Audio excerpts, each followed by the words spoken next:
On the shores of the great sea, on the god star Sirius, I sometimes look upon earth and our root race, destined, truly destined to embody the sacred fire of the Divine Mother and to set the example of the path of east and west for the raising of the sacred fire, that there might be in the earth those becoming the God flame, those becoming gods, might set this example of the white fire of the Mother, and in the dimensions of the geometry of the fourth ray and the white cube of the Mother, to surely bring those to the very peak of their liberation. You have longed for Sirius, you have longed for the great violet blue sea. One day you may return. See to it that you have the wind in your sails, the wind of the Holy Spirit, that you can make it all the way to oneness in the white fire core of your I Am presence. Now, as you are in the earth, you are the oldest among its evolutions. I speak too then of the coming of aliens to this planet, those who are called extraterrestrials, those who have come accompanied by fallen angels and demons. You have seen them enter, you have seen them pull down the evolutions of earth. And the pity of it all is that some of you have been pulled in their direction and continued in their direction, not recognizing that you originally were never a part of these that have come from other planets such as Maldek and the 12th planet and certainly many others. These visitors are not welcome for the most part, for though they may be benign in a sense of the word, yet their goal is not union with God, but to be worshipped as demigods themselves. Thus, what is the point, beloved? Yes, indeed, what is the point? To want to conserve oneself in a physical body or quasi-physical body forever and forever? Is that not odd?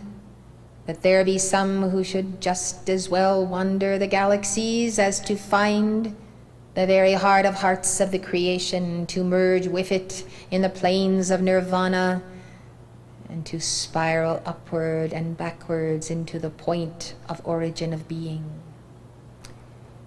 These visitors, beloved, are not the creation of Elohim for the most part.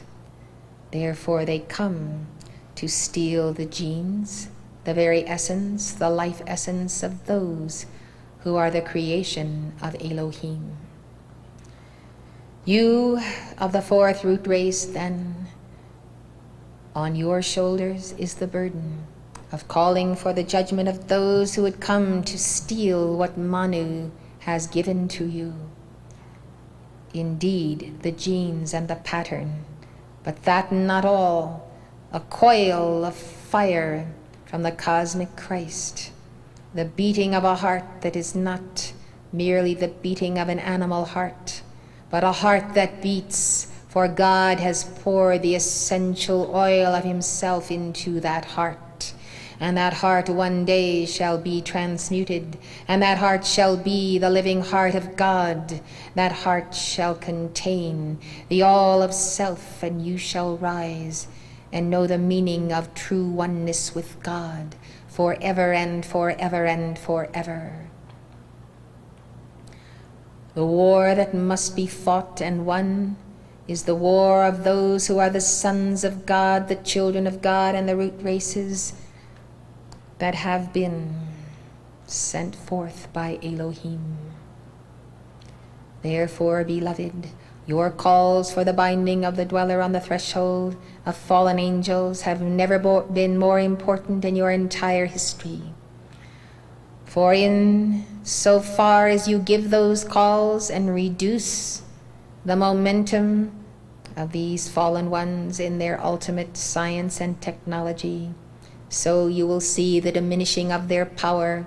You shall see the liberation of Earth, and you shall see that you will have protected the new sixth root race and ultimately the seventh root race from having to engage in these ancient wars, warriors, and warfares, such as the war that cost ultimately the sinking of the continent of Lemuria.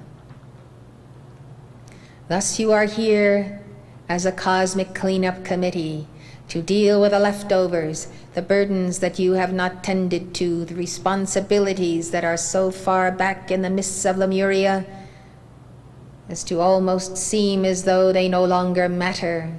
Well, they do matter, beloved. They matter a great, great deal. Every dropped stitch you must pick up. Pick up the dropped stitches and see then how you can also weave a tapestry of life, your life. And therefore, at no level of the gauging of time, at no level will there ever be found again an imprint of negativity that was your own. This is the time to clean up planet Earth, to see if you cannot attain to a level of victory so high that you may desire to retain embodiment and train the children. I give birth to those of the sixth and seventh root races. This is indeed a high calling and a choice you can make if you have balanced good percentages of karma. The future of the Aquarian age may lie on the foundation of the wise ones who have not been too proud to take up this path and this teaching, and to take it up under a teacher who is, as you would call, a woman in this earth. So understand, beloved, that pride must go. It is a pride of superiority of many long centuries behind you. But today, that pride does not serve you well, for it causes you to be vulnerable, to have a chink and many chinks in the armor, whereby the fallen ones who know your weaknesses can continually tear you down, break you in pieces, and show you just how far your pride will take you. They mock you. They will mock you, members of the fourth root race. Yes, indeed. Show them what the fire, the white fire of God can do for constructive purposes, and the constructive purpose of eliminating war in the earth. War is an absolute perversion of the fourth ray, beloved. It is a perversion of the white fire of God and the nucleus of the atom, and all of the misuses of energy that have gone into destruction instead of into constructivity. Many of these designs and engines of war have been brought to earth. As you know the story of the coming of these laggard evolutions, 500,000 years ago as clocked by some. So, beloved, you can see what a weight has been on the planet and how this weight must be lifted. Can ye lift it up? Can the world mother lift it up? Can all of us put together lift it up? I tell you it will be an act of all evolutions of this world and of the great central sun also, for the weight of extra karma that they have brought with them, these scientists who are interested in materialistic science only and not the science of the spirit. They have brought the heavy, heavy weight of earth. And the elemental life since that hour have continually been working to balance that karma, and many times they have had to resort to tremendous cataclysm under the direction of Elohim and Surya and Cuzco and the four hierarchs of the elementals. Thus continents, as you know, have risen and they have sunk, and civilizations have occurred on the earth long before that which you think to be the beginning at the early days of Lemuria. Blessed ones, time is vast, and the weight that is upon your shoulders today is a weight that you carry, a portion of these laggards who have come to earth so long ago. Had they not been invited by certain among the people of earth who desired to save them, to lead them into the light, and to help them in bearing their progeny, this earth would be a lighter place. But in addition to their recalcitrance, their ultimate stubbornness, their ultimate intransigence, they then have burdened all. Think not then that the burden of weight that you carry on your shoulders and in your aura is merely your own. You all, one and all, have volunteered to bear some portion of it. And thus, beloved, Saint Germain, in his infinite mercy and compassion, has brought to you the violet flame, and those who did not have the pride and reject it as these laggard evolutions, but those who walk in the spiritual path, who have accepted that violet flame, they have become lighter, and they have lightened the burden of the earth. So you see, beloved, there are some who have become angry or annoyed as to why they must carry the burden of the laggard evolutions. Well, it goes back to exactly what I have just told you, that those individuals living on earth at that time decided to invite them, the remnants of those who did not destroy themselves in the war on Maldek. Thus they came to earth, for they had destroyed their own planet. And today, again and again, you see these warring factions who will never relent, never give up, never say die, and never enter into the communion of the Lord Gautama, the Lord Himalaya, the Lord Vaivasvata Manu, the God and Goddess Meru. Come to understand that the great Divine Director has a plan. The great Divine Director has a plan for the root races and for this entire hemisphere. It is a scientific interchange of life streams coming together to ultimately defeat the powers and forces of evil in this earth. I assign you, therefore, together with those who have planned this conference and the Ascended One speaking, and that is to enter into a labor whereby you call for the binding and the judgment of laggard evolutions whose time is up, who have defied God, who have been obscene before his presence, and have no desire whatsoever to attain everlasting life. I tell you, and mark it well, the time, the day, and the date of my statement. This is the hour and the moment when the Lord God Almighty would say through me to you, enough is enough. These evolutions have had their opportunity. They shall be removed to other planets and other systems where they can make a go of life if they will. Therefore, in addition to the judgments being brought by Archangel Uriel of the fallen angels whose time is up in this year, there is also the dispensation whereby certain laggard evolutions can and must be removed from the earth, for their weight is critical. It is critical, beloved, because it can tip the scales toward darkness if these particular life streams are not removed.